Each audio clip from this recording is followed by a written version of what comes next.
Praise the Lord. ദൈവതിരുനാമത്തിന് മഹത്വം ഉണ്ടാകട്ടെ. ഒന്നിച്ചായിരിക്കുന്നതിൽ ഒത്തിരി സന്തോഷമുണ്ട്. ദൈവവചന സന്ദേശത്തിലേക്ക് പോകുന്നതിന് മുമ്പ് ചില മിനിറ്റുകൾക്കുള്ളിൽ ചില കാര്യങ്ങൾ, ചില സാക്ഷ്യങ്ങൾ പറയാതിരിക്കാൻ നിർവാഹമില്ല. ദൈവനാമം അതിലൂടെയൊക്കെ മഹിമപ്പെടട്ടെ. സത്യത്തിൽ യൂട്യൂബിലൂടെ ഇങ്ങനെയുള്ള സന്ദേശങ്ങൾ നൽകുന്നതിന് ഒട്ടും താല്പര്യമില്ലാത്ത ഒരാളായിരുന്നു ഞാൻ. എന്തുകൊണ്ടാണ് ഇങ്ങനെ സന്ദേശങ്ങൾ നിങ്ങളുടെ അരികിലേക്ക് എത്തുന്നതെന്ന് ഒന്ന് മനസ്സിലാക്കണമല്ലോ. അതിനുവേണ്ടിയാണ് ഞാൻ പ്രാരംഭമായിട്ട് ചില മിനിറ്റുകൾ, ഒരുപാട് സമയങ്ങൾ കളയാതെ, ദൈവത്തിൻ്റെ വചനത്തിനാണല്ലോ പ്രാധാന്യമുള്ളത്. ഒരു 21 ദിവസങ്ങൾ സഭയായിട്ട്, പ്രത്യേകിച്ച് ഞങ്ങൾ കുടുംബമായിട്ട് ഉപവാസം ഇരിക്കുമ്പോൾ ദൈവത്തിൻ്റെ പരിശുദ്ധാത്മാവ് ഹൃദയത്തിൻ്റെ അകത്ത് വളരെ ശക്തമായിട്ട് ഇടപെട്ടു. സത്യവചനം പ്രസംഗിക്കണം, അത് അനേകരിലേക്ക് എത്തും, അത് അനേകരുടെ ജീവിതത്തിന് അനുഗ്രഹമായി തീരും. ഞാൻ അതിനോടൊക്കെ ആദ്യം വൈമനസ്യം കാണിച്ചെങ്കിലും വളരെ ശക്തമായ ദൈവിക ഇടപെടൽ ജീവിതത്തിൽ ഉണ്ടായതുകൊണ്ടാണ് ഇങ്ങനെയുള്ള സന്ദേശങ്ങൾ ചെയ്യുവാനായിട്ട് താല്പര്യപ്പെട്ടത്. അത് ഒരുപാട് പേരുടെ ജീവിതത്തിൻ്റെ അകത്ത് ജീവിത രൂപാന്തരത്തിനും പ്രാർത്ഥനയിലേക്ക് മടങ്ങി വരുന്നതിനുമൊക്കെ ദൈവം സഹായിച്ചു എന്നറിഞ്ഞ് പലരും വിളിക്കുമ്പോൾ എനിക്ക് ഒത്തിരി സന്തോഷമുണ്ട്, ഒത്തിരി ദൈവത്തെ മഹത്വപ്പെടുത്തുകയാണ്. കാരണം ദൈവത്തിൻ്റെ വചനം ജീവിപ്പിക്കുന്ന വചനമാണ്. ആ വചനം എവിടേക്ക് ചെല്ലുന്നോ അവിടെ പരിശുദ്ധാത്മശക്തി വ്യാപരിക്കും, അവിടെ ദൈവത്തിൻ്റെ വലിയ പ്രവർത്തികൾ ഉണ്ടാകും. കർത്താവ് നമ്മളെ സഹായിക്കട്ടെ. തിരുവചന സന്ദേശങ്ങളൊക്കെ നമുക്ക് അനുഗ്രഹമായി തീരട്ടെ. വിശ്വാസത്തിൽ സ്ഥിരപ്പെടുക എന്ന് പറയുന്നൊരു സന്ദേശമാണ് ഇന്ന് നമ്മൾ അല്പസമയം ചിന്തിക്കുവാനായിട്ട് പോകുന്നത്. എന്താണ് വിശ്വാസത്തിൽ സ്ഥിരപ്പെടുക എന്നതുകൊണ്ട് അർത്ഥമാകുന്നത്? സ്ഥിരത എന്ന് പറയുന്നത് 1-2 ദിവസങ്ങൾ കൊണ്ട് നേടിയെടുക്കുന്നതല്ല. സ്ഥിരത ഒരുപാട് നാളുകളിലെ അധ്വാനം, ജീവിതത്തിൽ സംഭവിച്ച വീഴ്ചകളിൽ നിന്നൊക്കെയുള്ള തിരിച്ചറിവിലൂടെയാണ് ഒരാൾ സ്ഥിരതയോടെ മുൻപോട്ട് പോകുന്നത്. ജീവിത വിജയത്തിന് സ്ഥിരത ആവശ്യമാണ്. ആത്മീയ കാര്യത്തിൽ മാത്രമല്ല, എല്ലാ കാര്യങ്ങളിലും അച്ചടക്കത്തോടും കഠിനാധ്വാനത്തോടും കൂടെയുള്ള സ്ഥിരതയോടെയുള്ള പരിശ്രമങ്ങളാണ് ഏതൊരു വ്യക്തിയും വിജയത്തിലെത്തിക്കുന്നത്. അത് വിദ്യാഭ്യാസത്തിലാകട്ടെ, ജോലിയിലാകട്ടെ, നാം ചെയ്യുന്ന ഏത് കാര്യത്തിലാകട്ടെ, നമുക്ക് കഠിനാധ്വാനം ആവശ്യമാണ്, സ്ഥിരത ആവശ്യമാണ്.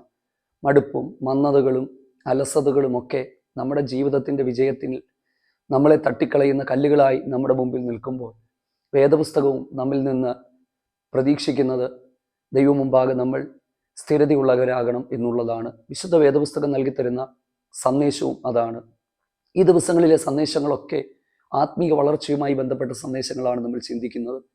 ഈ യൂട്യൂബ് ചാനലിലൂടെ ഞാൻ ഉദ്ദേശിക്കുന്നത് മറ്റൊന്നുമല്ല, കേൾക്കുന്നവർ ആത്മീയമായി വളരണം, ദൈവസ്നേഹത്തെ തിരിച്ചറിയണം, ദൈവത്തോടുള്ള ബന്ധത്തിൽ വളരണം. അതിനപ്പുറത്ത് മറ്റൊരു ചിന്തയുമില്ല. അതെല്ലാം അറിയുന്നവനാണല്ലോ ദൈവം. ദൈവം എല്ലാവരെയും വിധിക്കട്ടെ. കർത്താവ് എല്ലാത്തിനും മറുപടി നൽകി തരട്ടെ. എൻ്റെ പ്രിയപ്പെട്ടവരെ, നമ്മുടെ ഹൃദയത്തിലെ നല്ല ആഗ്രഹങ്ങളെയും നല്ല താല്പര്യങ്ങളെയും ഒക്കെ ദൈവം അറിഞ്ഞ് അത് സാധിപ്പിക്കുമെന്നുള്ളത് കാലങ്ങൾ തെളിയിക്കുന്ന വസ്തുതകളാണ്. അതുകൊണ്ട് ദൈവസന്നിധിയിൽ നിർമ്മല മനസാക്ഷിയോടെ നമ്മുടെ ഉദ്ദേശങ്ങളെല്ലാം നല്ലതായി തീരട്ടെ. നാം ചെയ്യുന്ന ഏത് കാര്യത്തിൻ്റെ പുറകിലുള്ള ഉദ്ദേശത്തെയാണ് ദൈവം നോക്കുന്നത്. ആ ഉദ്ദേശം ശരിയാണെങ്കിൽ ദൈവം നമ്മളെ ശരിയായ പാതയിൽ നയിക്കുന്ന ദൈവമാണ്.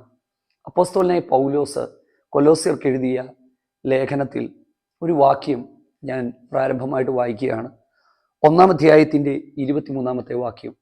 കൊലോസിയയിലുള്ള വിശ്വാസികളോട് പൗലോസ് അപ്പോസ്തലൻ്റെ വാക്കുകൾ ഇങ്ങനെയാണ്: നിങ്ങൾ കേട്ടിരിക്കുന്ന സുവിശേഷത്തിൻ്റെ പ്രത്യാശയിൽ നിങ്ങൾ ഇളകാതെ അടിസ്ഥാനപ്പെട്ടവരും സ്ഥിരതയുള്ളവരുമായി വിശ്വാസത്തിൽ നിലനിന്നാൽ നിങ്ങൾ അവൻ്റെ മുമ്പിൽ നിൽക്കും. നോക്കുക, ആ വാക്യം എഴുതിയിരിക്കുന്നത് വിശ്വാസത്തിൽ സ്ഥിരതയുള്ളവരാകുക. അസ്ഥിരമായ അനുഭവങ്ങൾ നമ്മുടെ ജീവിതത്തെ തകർക്കുന്നതാണ്. ഞാൻ പ്രാരംഭത്തിൽ പറഞ്ഞതുപോലെ പ്രാർത്ഥനയാകട്ടെ, ആരാധനയാകട്ടെ, എല്ലാത്തിലും സ്ഥിരതയുണ്ടാകണം. വിശ്വാസത്തിൽ നമുക്കൊരു സ്ഥിരത ആവശ്യമാണ്. ഇതാരോടാണ് പറയുന്നതെന്നറിയാമോ?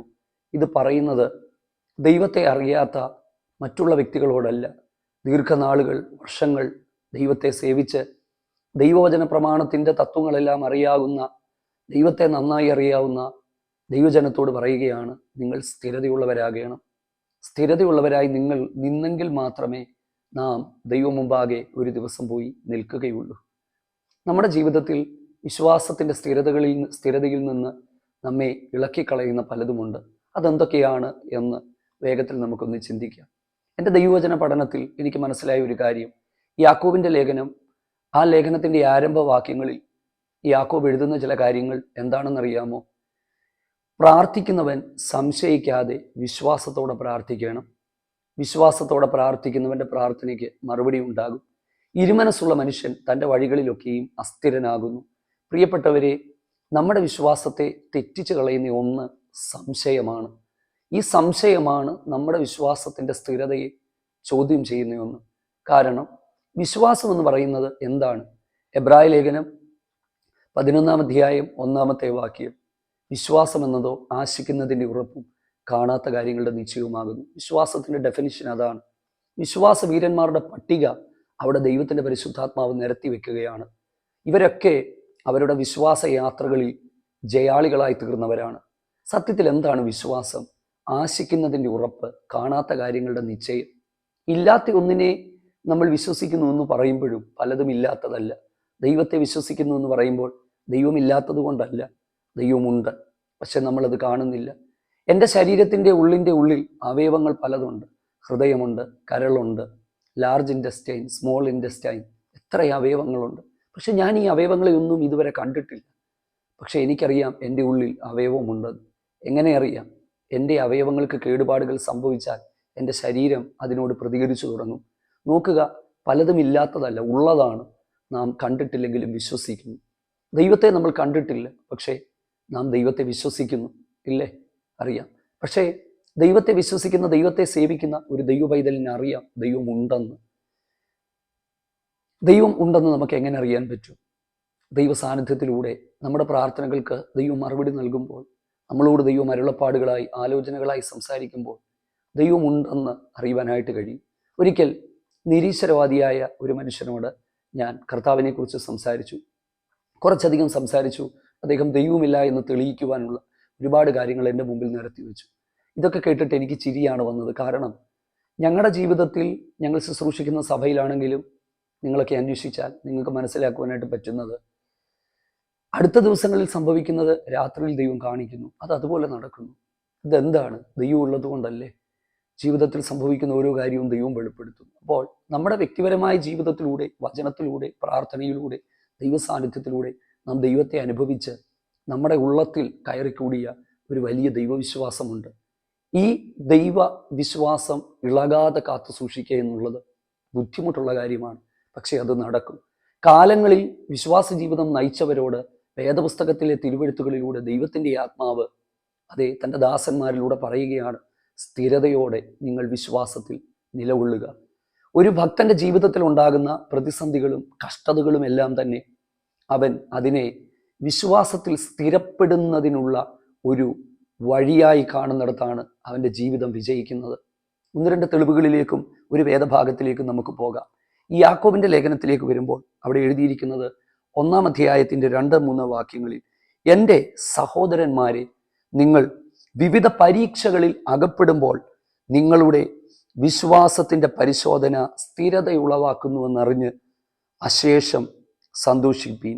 എന്നാൽ നിങ്ങൾ കുറവില്ലാതെ തികഞ്ഞവരായി തീരേണ്ടതിന് സ്ഥിരതയ്ക്ക് തികഞ്ഞ പ്രവൃത്തി ഉണ്ടാകട്ടെ. എന്താണ് ആ വാക്യം പറയുന്നത്?